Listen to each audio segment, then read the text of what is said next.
I've been cold for so long. One touch and we're igniting, setting fire to it all. You know these flames ain't going out. This building is crumbling to the ground. Don't think I wanna stop it now, 'cause baby our love is gonna burn it down. Assalamualaikum. Hai, selamat datang lagi di channel aku. Ini adalah video kedua aku. Yeay. Gimana kabar kamu hari ini? Semoga semuanya sehat-sehat, baik-baik, senang-senang ya, happy-happy aja. Jangan ragu, jangan takut, jangan nggak subscribe ya. Cus dulu klik tombol loncengnya, subscribe supaya aku seneng.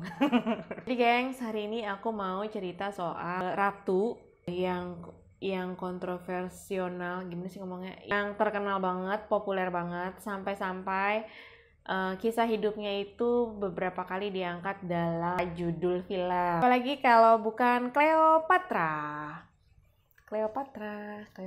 nih. Aku udah pakai eyeliner.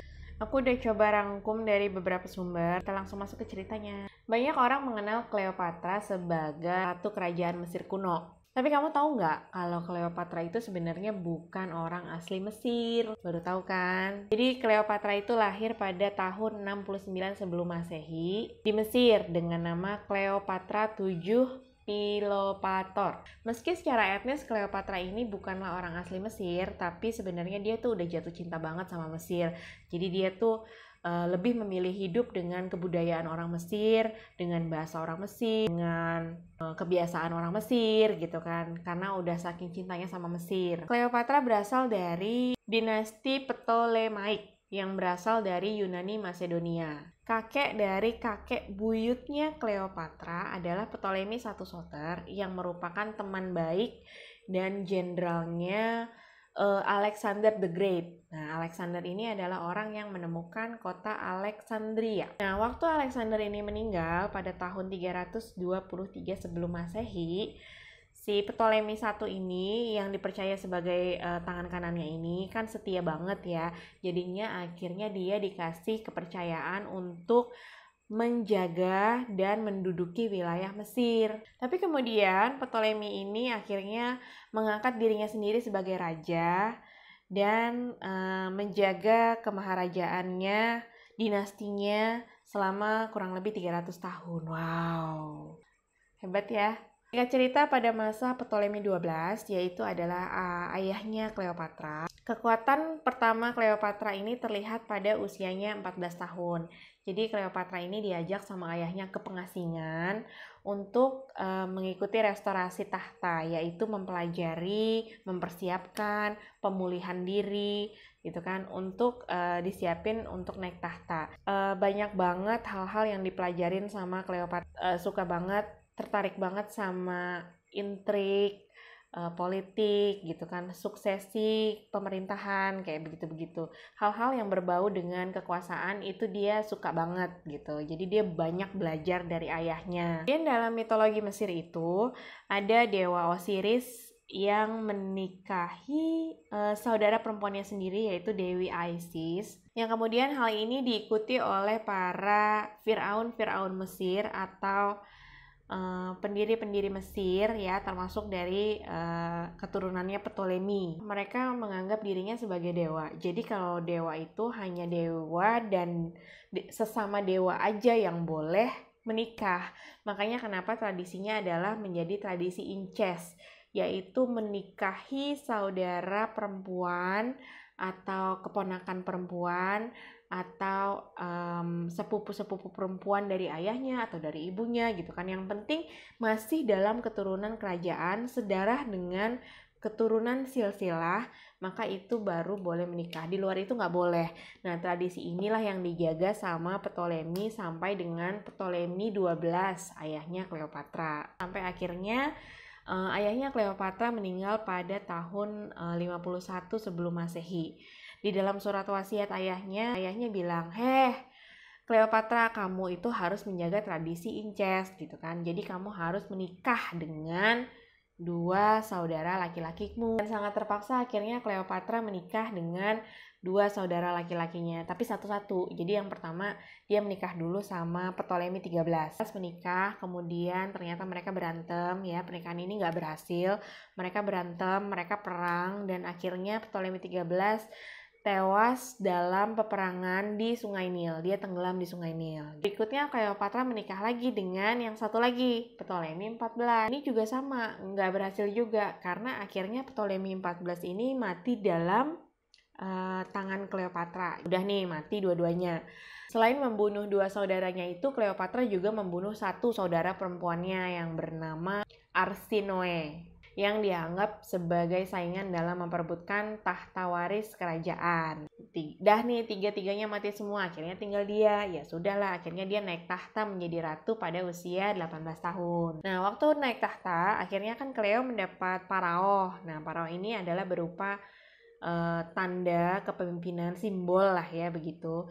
Jadi ada dikasih tongkat keemasan, cemet, pakai baju linen gitu kan, jubah linen dengan pakaian kulit khas kerajaan, sama pita emas yang ada di kepalanya tuh, yang suka ada di gambar-gambar ya, di foto-foto atau di film-film. Dia pakai lingkaran yang di kepalanya begini, terus ada lambang ularnya. Nah, itu dipercaya sebagai roh penjaga bangsa Mesir. Nama tahta Mesirnya adalah Negeret Mer-it-est, yang berarti Dewi kesayangan ayahnya. Untuk menguatkan posisinya Cleopatra di mata rakyat Mesir, menyebut dirinya sebagai anak dari dewa yang paling kuat, yaitu dewa matahari atau Amun-Ra. Nah, terkadang Cleo ini juga seringkali memerankan dirinya sebagai reinkarnasi Dewi Isis gitu kan. Dewi Isis ini kan dewi pelindung rakyat Mesir. Jadi, hey rakyat Mesir, saya ini kan reinkarnasi dari Dewi Isis, jadi tunduklah sama saya gitu. Nah, Cleopatra kan udah jadi ratu nih. Kita sekarang mau ngomongin istananya.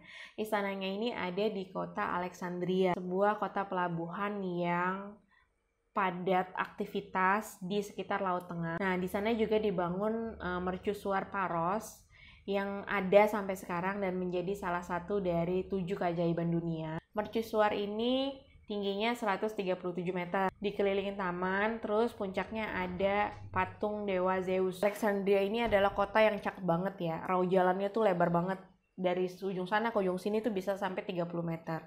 Nah, terus di sisi kanan kiri jalannya ini banyak pohon palem, banyak pohon-pohonan yang ditata dengan rapi. Jadi pada saat itu sebenarnya penataan kotanya itu udah bagus banget. Utaranya juga ada museon. Museon ini adalah tempat berkumpulnya para seniman dan para pelajar. Nah, di bawah museon ini adalah makam dari Alexander, orang yang menemukan kota Alexandria ini. Juga makam dari Ptolemy, keluarga besar Ptolemy. Jadi Ptolemy 1 meninggal dikubur di situ, Ptolemy 2 meninggal kubur situ gitu kan. Jadi keluarga besarnya semuanya ada di situ, di museon itu. Nah, Alexandria ini juga memiliki perpustakaan yang gede banget yang namanya Bibliotheca Alexandrina ya, bagus ya namanya. Di sana ada lebih dari 100.000 gulungan lontar yang dikutip dan disalin dari seluruh buku yang ada di dunia pada waktu itu. Disimpan di situ sama keturunannya Ptolemy. Jadi memang kelihatan banget ya, orang di sana tuh hobi banget pengen tahu gitu kan, hobi belajar, hobi baca. Jadi apapun yang mereka ketahui dari banyak negara atau banyak wilayah, mereka catat dan mereka simpen di situ. Jadi perpustakaannya tuh gede banget. Nah, Cleopatra juga punya kebun binatang. Kebun binatang ini tuh isinya kayak singa, harimau, leopard, terus gajah, beruang. Nah, binatang-binatang ini adalah hadiah yang dipersembahkan untuk Cleopatra, yang merupakan hadiah dari raja-raja kaya di daratan Afrika dan juga kerajaan-kerajaan dari timur gitu. Jadi si Cleopatra ini sebagai ratu ya kan, dia sering kongko lah sama petinggi-petinggi negara lainnya, sering suwun gitu kan, silaturahmi, saling kunjung mengunjungi gitu kan. Nah, dapatlah dia hadiah-hadiah tersebut dari para petinggi-petinggi yang lain. Dia harus membangun pride-nya gitu kan sebagai seorang ratu. Jadi dia sangat menjaga penampilannya, dia sangat menjaga perawatan tubuhnya gitu kan. Jadi koleksi dari wig atau rambut palsunya Cleopatra ini banyak banget. Dia juga punya kosmetik yang terbuat dari mineral-mineral tertentu gitu. Pokoknya dia tuh dandan supaya selalu cantik setiap waktu. Katakan bahwa dia juga mempunyai pabrik parfum. Cleo juga suka mandi rempah, mandi lumpur, dan mandi susu. Jadi sama lah ya kayak kita kalau di salon gitu kan, pengennya dirawat begitu mandi susu gitu kan. Dia tuh percaya banget bahwa mandi susu itu bisa mencerahkan kulitnya dia. Terus kuku-kuku jarinya nih, kuku jari tangan, kuku jari kaki itu juga dihias sama dayang-dayangnya menggunakan henna.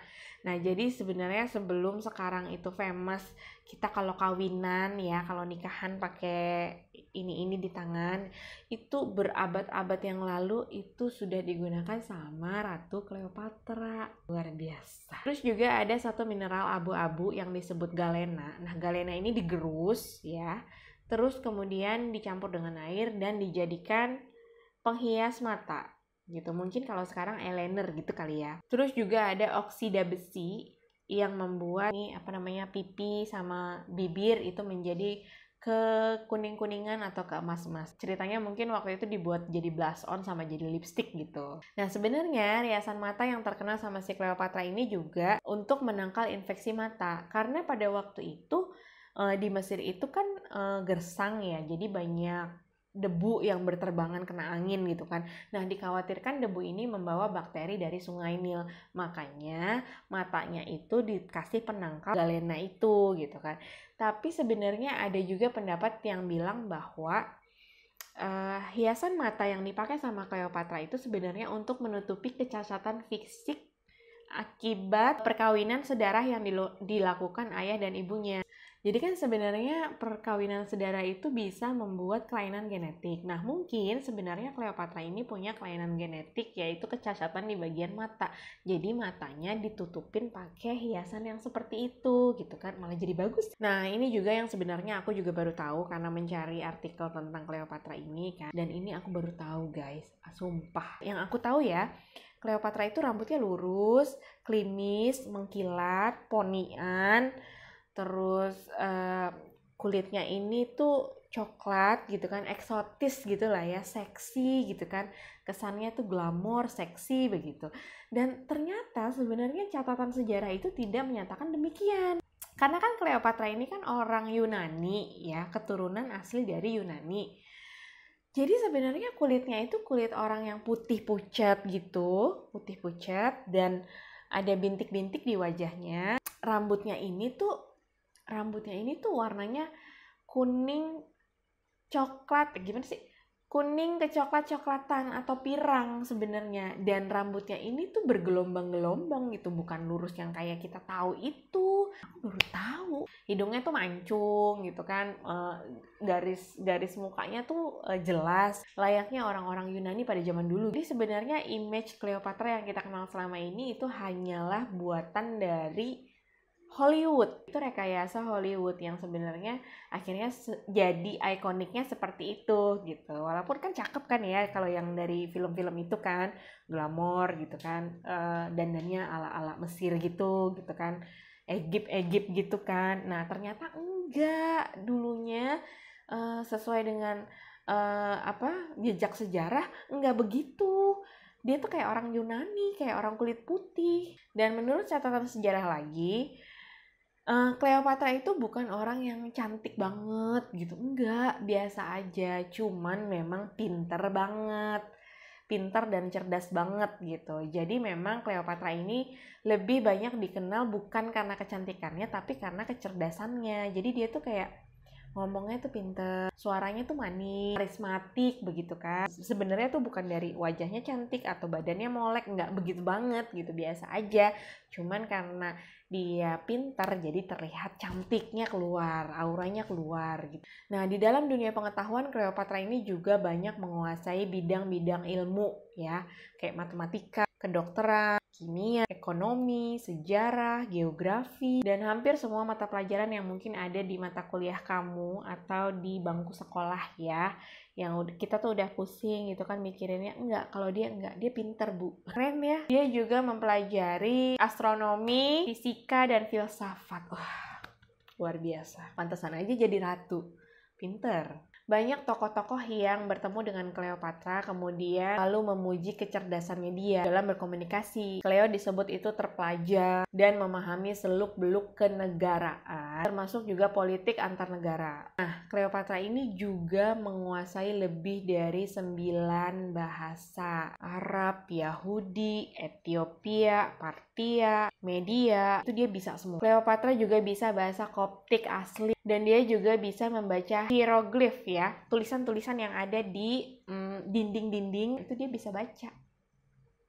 Luar biasa ya. Nah, setelah Cleopatra menjadi ratu, kan di bawah kepemimpinan Cleopatra ini, Mesir menjadi negara yang kaya, yang subur, yang makmur.